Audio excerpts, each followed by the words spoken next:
Vă salut și bine v-am găsit la seria de videouri AmCham Explains.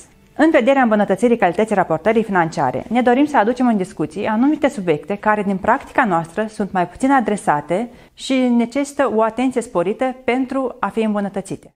Primul subiect cu care ne dorim să începem este dezvăluirea informațiilor în situațiile financiare.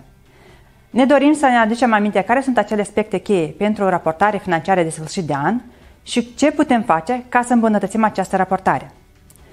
Motivația acestui video este că raportarea financiară, pe lângă cerințele minime care le are SNC-ul și legea contabilității și raportării financiare, este și o parte din guvernanța companiei, care este unul dintre pilonii de bază ale ESG. Dacă ne referim la aspectele cheie a unei raportări financiare, legea contabilității și raportării financiare, precum și standardele naționale de contabilitate, au un set de cerințe minime pe care companiile sunt obligate să le dezvăluie în situațiile financiare. Ce observăm noi din practică este că companiile se conduc după ghidul de întocmire a situațiilor financiare publicat de Ministerul Finanțelor, care este un punct bun de pornire, dar totodată acesta nu este suficient și nu poate înlocui un set de situații financiare ajustat la necesitățile companiei. Recomandăm, în vederea îmbunătățirii calității raportării financiare, utilizarea unei liste de verificare pe raportare financiară sau checklist, unde se sumarizează toate cerințele legii și SNC-ului, astfel companiile se asigură că prezintă minimul necesar cerut de lege. Este un alt aspect care de cel mai multe ori lipsește sau nu include politici contabile relevante. Situațiile financiare trebuie să conțină politici contabile pentru toate liniile semnificative din bilanț și situația de profit și pierdere. O politică contabilă trebuie să conțină cel puțin 3 elemente de bază: evaluarea inițială a elementelor, evaluarea ulterioară și de recunoaștere a elementelor contabile. Ce observăm în practică este că politicile contabile preluate nu se adaptează la nevoile companiei și această practică ar trebui să fie redusă. Recomandăm ca politicile contabile să fie revizuite de cineva cu senioritate și competență, astfel încât să se asigure că politicile contabile sunt ajustate la nevoile companiei.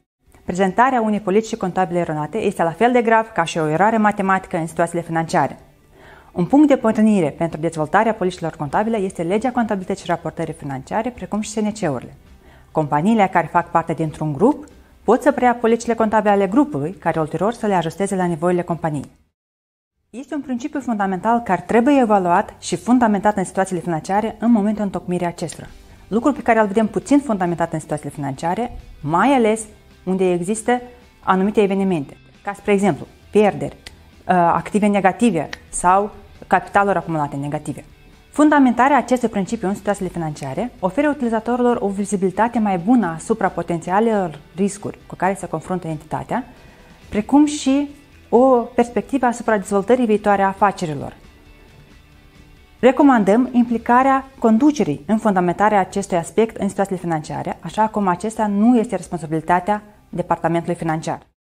Un alt aspect mai puțin întâlnit în practică este dezvăluirea informației despre părțile afiliate, deși legea are cerințe expres despre dezvăluirea informațiilor referitor la aceste tranzacții, ca spre exemplu suma, natura relației și alte aspecte relevante.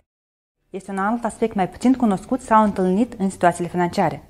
Aceste dezvăluiri se referă la riscurile care nu au putut fi cuantificate la data întocmirii situațiilor financiare, dar există o probabilitate sau o posibilitate ca acestea să se cristalizeze. Ca spre exemplu, riscul de conformitate fiscală sau risc de litigii pe rol. Pentru o mai bună conformitate a situațiilor financiare, recomandăm ca să fie dezvăluite în ele atât informații referitor la tranzacțiile cu părți legate, cât și potențiale contingențe. Amintim că companiile mijlocii, mari și entitățile de interes public sunt obligate să publice situațiile financiare auditate, împreună cu raportul conducerii și raportul auditorului independent, lucru care este mai puțin îndeplinit în practică. La încheiere recomandăm ca procesul de întocmire și revizuire a situațiilor financiare să facă parte din planul anual de închidere de an. Cei care semnează situațiile financiare ar trebui să participe la revizuirea acestora, precum și să fie familiarizați cu cerințele minime de dezvăluire a informațiilor, dar și cu așteptările utilizatorilor de informații financiare. Sunt sigură că informația care v-am prezentat-o vă va fi utilă în închiderea anului financiar. Vă mulțumesc și vă doresc sărbători fericite!